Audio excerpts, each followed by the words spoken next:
મુદ્દે કોંગ્રેસના નેતા પરેશ ધાનાણીની ટિપ્પણી આવી સામે કે છે। ધાનાણીએ સ્પેશિયલ મીડિયામાં ભાજપ પર કટાક્ષ કર્યો। અહીં હાલ કમલમમાં કકળાટ છે, ત્યારે કોંગ્રેસ ટનાટન છે। પરેશ ધાનાણીએ આ એક પોસ્ટ વાયરલ થઈ છે, જ્યાં 2004નું પુનરાવર્તન પાક્કું હોવાનો પણ તેમણે દાવો કર્યો છે। તો આ જ મામલે વધુ વિગતે વાત કરવા માટે જોડાઈ રહ્યા છે ટીવી 9 સંવાદદાતા સચિન। સોશિયલ મીડિયામાં પરેશ ધાનાણીએ આખરે ટિપ્પણી કરી છે, શું ટિપ્પણી છે અને શું પ્રતિક્રિયાઓ? જે પ્રકારે ચૂંટણીનો રંગ જામી રહ્યો છે, જેમ જેમ તાપમાનનો પારો વધી રહ્યો છે, એ જ પ્રકારની સ્થિતિ અત્યારે તમે જુઓ તો ભાજપ અને કોંગ્રેસ જે પોતાનો પ્રચાર કરી રહ્યા છે, પ્રચાર દરમિયાન સામે આવી રહી છે। અને ભારતીય જનતા પાર્ટીની જે સ્થિતિ અત્યારે છે, જેમાં સાબરકાંઠા છે, બનાસકાંઠા, માફ કરજો, સુરેન્દ્રનગર છે, અને એ સિવાય રાજકોટમાં જે પ્રકારે પુરુષોત્તમ રૂપાલાના નિવેદનને લઈને રાજપૂત સમાજમાં રોષ છે, ત્યારે એ બાબતને જોતા જે છે એ સમગ્ર મામલે એક કટાક્ષ કરીને મજા લેવાનો પ્રયાસ એમણે કર્યો છે। અને જી બિલકુલ સચિન, તમામ ગતિવિધિઓ પર આપ નજર રાખતા રહેજો।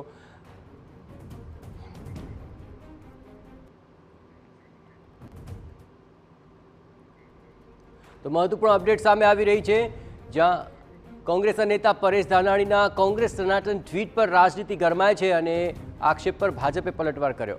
દિગ્ગજ નેતા અહેમદ પટેલ સ્વર્ગસ્થ, એમની સીટ પણ, એમનું હોમટાઉન અને એ સીટ પણ એ જ પક્ષને આપવી પડે છે કે જે પક્ષ જેલમાં રહીને સરકાર ચલાવે છે। અને કોંગ્રેસની અંદર એમના જે દિગ્ગજ નેતાઓ છે, એમનો ના પાડવાનો સિલસિલો એ સતત રહ્યો છે।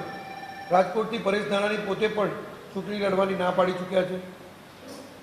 અમરેલીથી પ્રતાપ દુધાત પણ ના પાડી ચૂક્યા, જ્યારે અમદાવાદ પૂર્વથી રોહન ગુપ્તાએ હાલ ના પાડીને કોંગ્રેસને પણ બાય બાય કરી દીધી। ત્યારે આણંદથી ભરત સોલંકી વર્ષોથી આણંદની સીટ પરથી લડતા આવ્યા, હારતા આવ્યા, જીતતા આવ્યા, એવા ભરત સોલંકીએ પણ આણંદની સીટ પરથી ચૂંટણી લડવાની ના પાડી। પાટણથી જગદીશ ઠાકોરે પણ ના પાડી, અને અમદાવાદ પૂર્વથી હિંમતસિંહ પટેલની પણ ના છે, અને અમદાવાદ પશ્ચિમથી શૈલેષ પરમારની પણ ના છે। આ બધા જ છે એ ટનાટન ના પાડી ચૂક્યા છે। તો કઈ રીતે પરેશ ધાનાણી પોતે એવું કહી રહ્યા છે કે કોંગ્રેસ ટનાટન છે? હા, ચોક્કસ કોંગ્રેસ ટનાટન છે, એમની વાત સાચી છે, પણ ના પાડવાની બાબતમાં ટનાટન છે, પ્રજામાં નહીં ચાલવાની બાબતમાં ટનાટન છે, અને પ્રજાની અંદર કોંગ્રેસ નથી ચાલતી એટલે કોંગ્રેસ હાર પાડી ગઈ છે, અને હારની બાબતમાં કોંગ્રેસ ટનાટન છે, એવું સ્પષ્ટ છે।